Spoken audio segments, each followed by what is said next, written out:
আওয়ামী লীগ তার প্রাণ, বঙ্গবন্ধু তার ধ্যান, ৩২ নম্বর তার জ্ঞান, জয় বাংলা তার স্লোগান।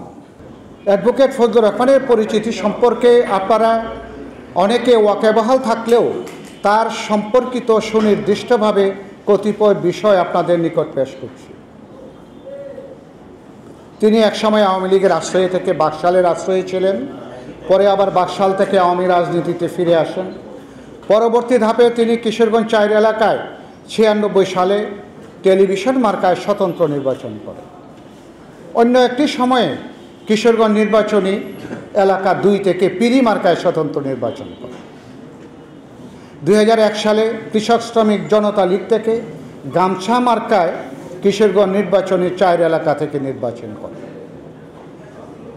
২০০৬ সালে তিনি বিএনপিতে যোগদান করেন, কিন্তু পরবর্তী 1/11-এর সময় ডক্টর ফেরদৌস আহমেদ কুরাইশি সাথে কিংস পার্টিতে সম্পৃক্ত হন এবং -2 ফর্মুলায় পরিকল্পনায় যুক্ত হন।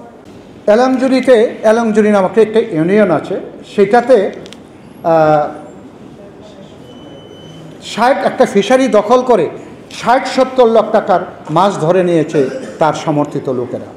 মিঠামনে সরকারি খাস জমির সাথে সংখ্যালঘু সম্প্রদায়ের জমি দখল করে বিশাল আকারের ফিশারি করছে তার কথিত লোকজন। এতে শুধু জমির মালিকানাই ক্ষতিগ্রস্ত হচ্ছে না, ক্ষতি হচ্ছে বিএনপি। এখানে গুঞ্জন আছে যে এখানে আব্দুল হামিদের বাড়ি ছিল, এখানে আব্দুল হামিদের বাড়ির সাবেক রাষ্ট্রপতি। এর চেয়ে আওয়ামী লীগের আমলেই তো ভালো ছিলাম, তারা এতটা নগ্নভাবে অত্যাচার করেনি। তাদের এই কর্মকাণ্ডের ফলে এলাকার সাধারণ মানুষসহ বিএনপির অনেক লোকজন জামাতের দিকে ধাবিত হচ্ছে, যা স্থানীয় বিএনপির জন্য এক অশনি সংকেত। কাজেই তার নেতৃত্বে এখানে বিএনপি চলতে পারে না, এটাই এই এলাকার মানুষ প্রত্যাশা করে। মামলা বাণিজ্য, নগ্ন চাঁদাবাজির বিরুদ্ধে প্রতিবাদ করতে গিয়ে মিঠামইন উপজেলা যুব দলের আহ্বায়ক নৌশাদ মিয়াকে প্রকাশ্যে পিটিয়ে মারাত্মক জখম করে উল্টো তার বিরুদ্ধেই মামলা দেওয়া হয়েছে, যার ভিডিও সামাজিক মাধ্যমে ঘুরে বেড়াচ্ছে। আপনারা জানবেন 5ই আগস্টের মাত্র 6 দিন পরে ইতনা কলেজ মাঠে অনুষ্ঠিত একটা জনসভায় অ্যাডভোকেট ফজলুর রহমান তার ছেলের মাথায় হাত রেখে বলছিল, আমি আমার ছেলের মাথায় হাত রেখে কসম করে বলছি, আমার কোনো টাকা পয়সা নাই, আমার কোনো অ্যাকাউন্ট নাই। অথচ এর কিছুদিন পরে ইতনা সদরে 5 তলা বাড়ি নির্মাণের কাজে হাত দিয়ে এখন পর্যন্ত ইনশাল্লাহ 2 তলা উঠিয়ে ফেলেছে। অন্যের ভাড়া করা মাইক্রোতে যারা বাড়িতে আসতো যেত, তারা এখন কোটি টাকার গাড়ি চড়ে বাড়ি আসছে। তার এক নিকট আত্মীয়, যার কোনো ব্যবসা বাণিজ্য নাই, সহায় সম্পদ বলতে কিছুই নাই, দলের নেতাকর্মীদের কাছে হাত পাতাই ছিল যার একমাত্র আয়ের উৎস, তিনি 5ই আগস্টের পরে 60 লক্ষ টাকা দামের গাড়ি কিনেছে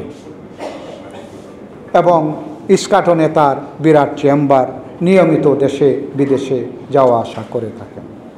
এই কোথায় পেল এত টাকা? উৎস কোথায়?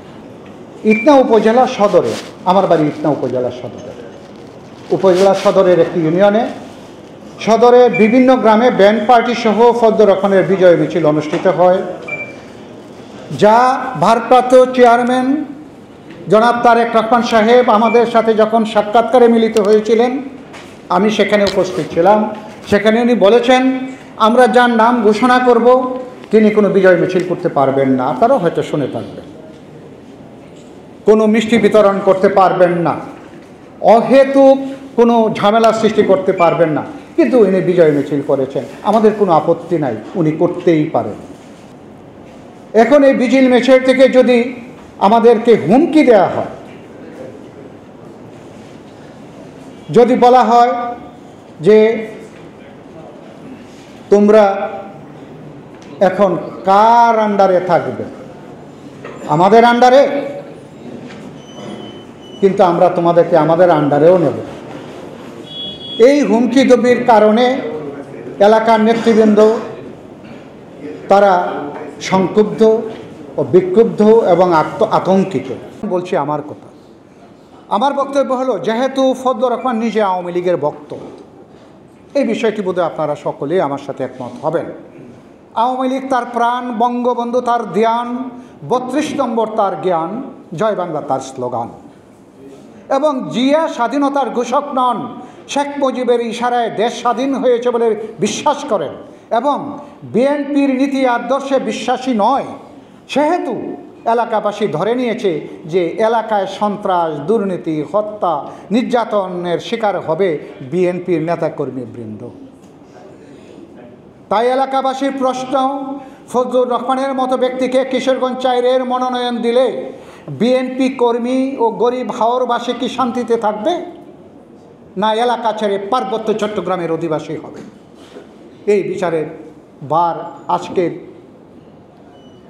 আমাদের উপরে, আপনাদের উপরে জনতা দাবি করে। প্রথমেই হলো কি, আমি আমার প্রার্থিতা প্রতিষ্ঠার জন্যে নয়, for the better interest of the area, অথবা বিএনপি নেতাকর্মী আমার এলাকার স্বার্থে আমি এটা আমি বলছি এখানে পুনর্বিবেচনাপূর্বক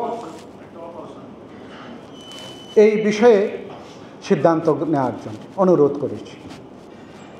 আর দ্বিতীয় প্রশ্নটা যেটা বললেন যে যদি আপনি না পান আপনি কি স্বতন্ত্র করবেন, না, আমি দলের যে সিদ্ধান্ত হবে ফাইনাল, এখন তো আমাদের প্রাথমিক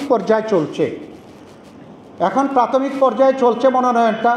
দল বলছে এটা ফাইনাল হবে, ইট উইল টেক টাইম, এটা সময় লাগবে।